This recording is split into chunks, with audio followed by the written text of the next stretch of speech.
In this video, I'm going to show you how to create folders on Gmail app. That is quite simple and easy to do to organize your emails, so let's begin.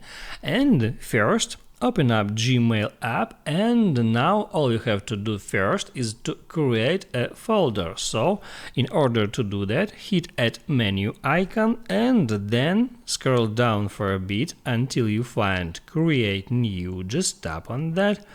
And here just give a name to new folder. I'll just type in test and then hit on done. It opens up new folder that I have just created, and now I can add here an emails and just hit there at 3 dashes icon, and then I can open up let's say primary, and now I can just hold down on some email, it check marks it, and then I can tap at 3 dots icon, then tap at move, and from here select test folder that I created before, and in that way I can hold down and then check mark any other emails, then hit on 3 dots, hit on move, and then add it to test folder. I hope this helps you out. Don't forget to like and subscribe.